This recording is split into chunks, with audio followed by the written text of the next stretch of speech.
Our investigative team is looking into claims of improper conduct in Union County, and they center on the 911 office and sheriff's office employees. Two are accused of making fun of people naked and held inside the jail. Randy Summers and Morgan Crider call those claims false, saying it never happened. 10 Investigates reporter Ellis Rold spent months working to find out the truth. Joins us with what now she's uncovered. Ellis? Robin, John, I have been asking the sheriff's office about this alleged incident for months. Crider and Summers were suspended after complaints about them surfaced. 10 News obtained their personnel files, but neither file holds any sort of disciplinary record about this incident. The 911 board called the investigation and the employee suspensions invalid and inappropriate.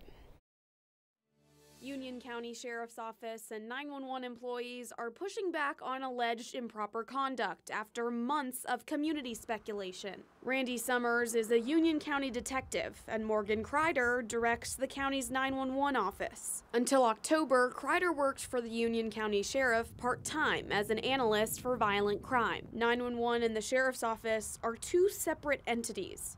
Complaints say Crider and Summers watched and mocked a live jail video feed of a man masturbating and a woman who'd had her shirt off on August 30th. I obtained complaints filed by two Sheriff's Office employees, but they aren't signed by anyone.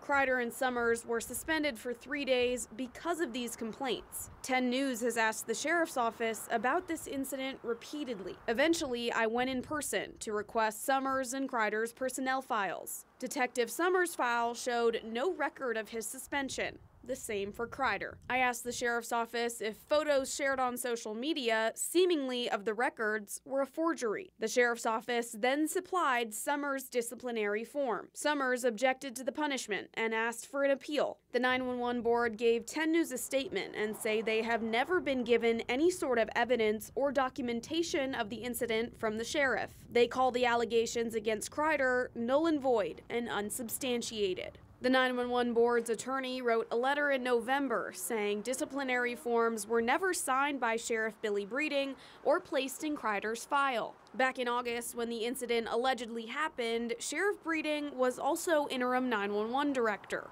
In October, Morgan Crider became the new 911 director. Records show Breeding fired her from the sheriff's office the same day. This isn't the first time Union County has been the center of controversy. In 2020, officials found that Breeding knew officers cheated on tests they received taxpayer funds for passing. In this most recent case, Crider and Summers have hired an attorney, Derek Edmondson. He's been consulting with authorities on their case. Last night, I emailed Sheriff Breeding and asked to speak with him. I also requested surveillance video that Crider and Summers allegedly watched. I had requested this video several times before, at one point being told it didn't exist. But this morning, we received iPhone video of surveillance video of a female inmate in a bunk bed in a bra and shorts. This came from the sheriff, and we decided not to air that video because the main focus of the complaints were Crider and Summers allegedly watching a man touch himself. Breeding did tell me today that the complaint was reviewed by the district attorney's office and that the investigation and disciplinary action were made in conjunction with the county attorney. Robin, John. Ellis Rold with the update tonight.